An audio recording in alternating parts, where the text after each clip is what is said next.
Hello and welcome to another short installment of Conflict on Camera, and today we are talking about this rather famous photo taken on Omaha Beach the day after D-Day. It's a famous photo and it shows members of the 2nd US Infantry Division moving off the Easy Red sector of Omaha Beach.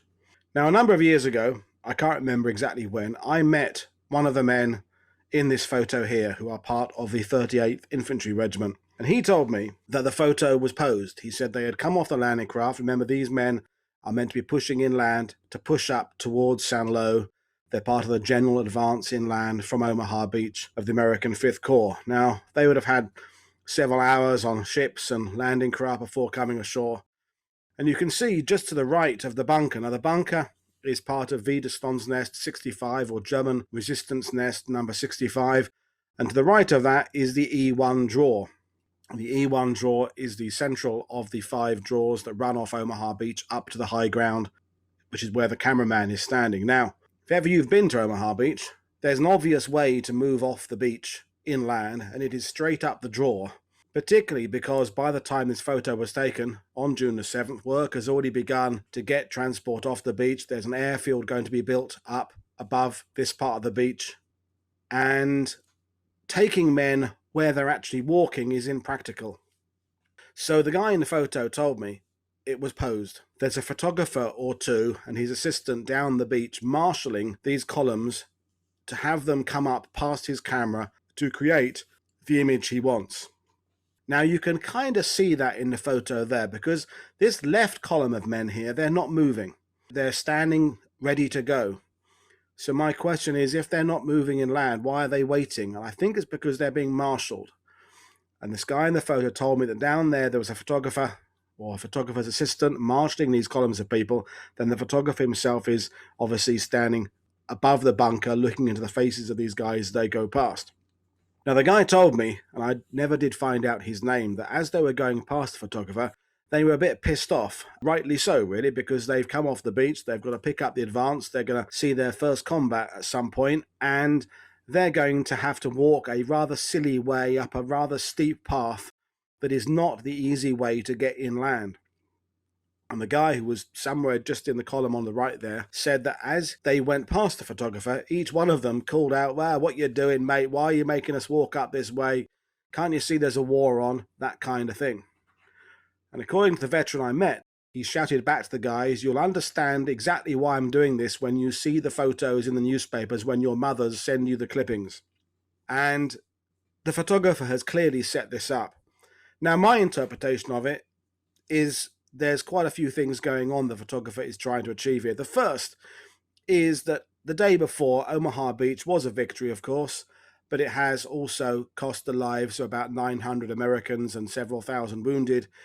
It was the beach of the most casualties numerically. Juno Beach has more fatalities as a percentage of the force that landed, but in terms of the volume, the number of casualties, Omaha Beach is the worst. It has been a victory, and the message the photographer is trying to send back to the folks back home is, we're on our way to Berlin. And I think he has staged this photo to set that up. The first thing is the obvious V he's created. Now, the V of the 2 columns there, it could be just a simple V for victory. It's also pointing at Germany. That is pointing inland. It's pointing towards the objective, which I guess is Berlin. Although the men in the front are actually going to the left, the V takes your eye towards the right, towards the bunker here. Maybe he's even set the photo up so the V is pointing at the bunker, sort of knocking through it. Symbolic there, I don't know. But this is a photo of victory. This is a photo saying we're on our way to Berlin. Nothing's going to stop us. Look at this arsenal of bureaucracy that is coming ashore, that is coming your way, Adolf. That's what it's saying. All those vehicles in the background there. And we could spend ages speculating on what those vehicles are, what they're doing. There's various things going on in the photo, and I'll come to that later. The main thing is this representation of victory. That's what that photo is saying. And the fact it was staged doesn't lessen any of that. It makes us appreciate the art of the war photographer, who is part of the effort, the propaganda effort to win the war for the folks back home, send them a message of victory. And that's what that photo does. Now, beyond the staging of the photo, there are a couple of details in that photo that I think are interesting. The first is all of these men here in the front row are carrying Springfield 03 rifles, not the M1 Garand. Now, of course, everyone knows the primary American infantry rifle of World War II is the M1, the Garand, but it took a number of months, years in fact, to be phased in and replace the Springfield 03 that had been the rifle prior to the M1.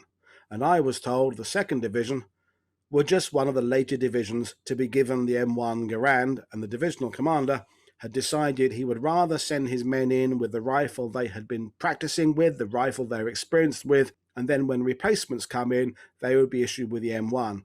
Of course, the ammunition is the same, so there's no problems for the quartermasters, and gradually phase in the M1. So you will see, as photos of the 2nd Division take you through Normandy and beyond towards Germany, you see an increasing number of M1 Garands coming in to replace the original Springfield. But that's the first detail, is the Springfield 03s in that photo there.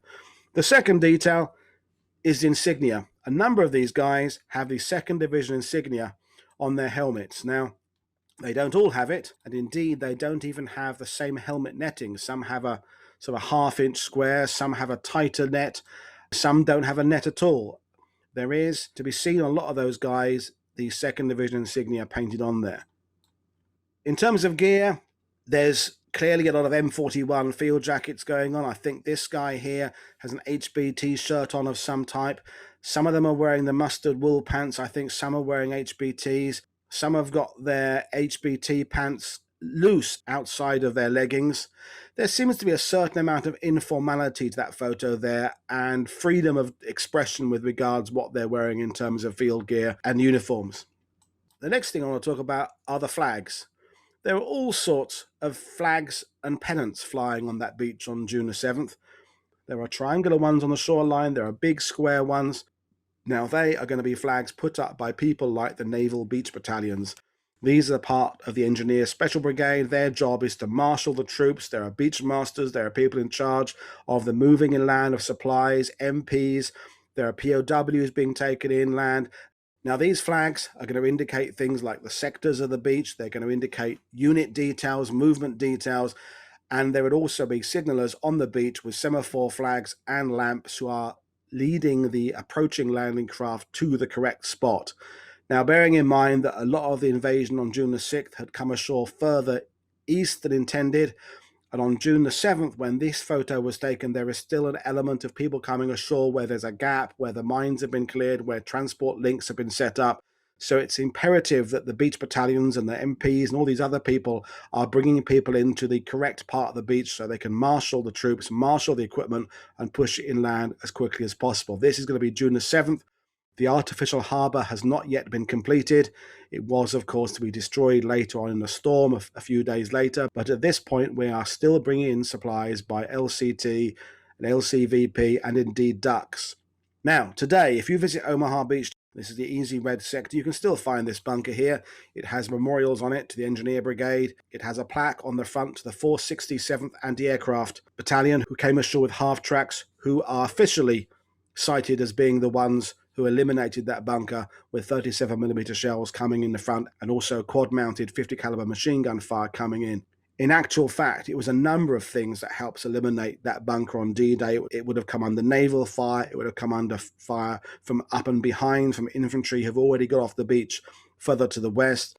There have been other units firing at it as well, but the 467th get the official credit for it. The last thing I want to point out about this photo, it was taken in Luruke Valley.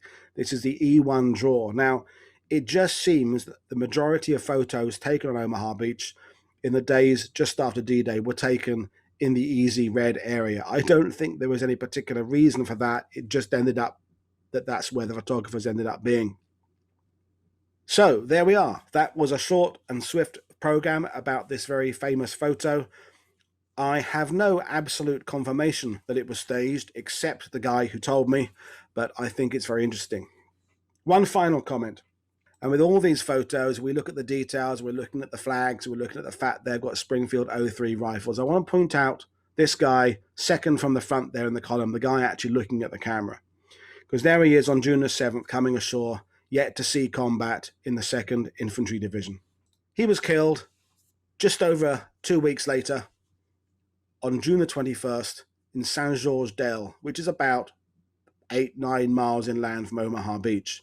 Saint-Georges-d'Elle is a small village, essentially on the way to Saint-Lô. It is very close to a valley that runs up beside the Elle River to Hill 192, and the approach to the hill via this draw, this valley, is known today as Purple Heart Draw.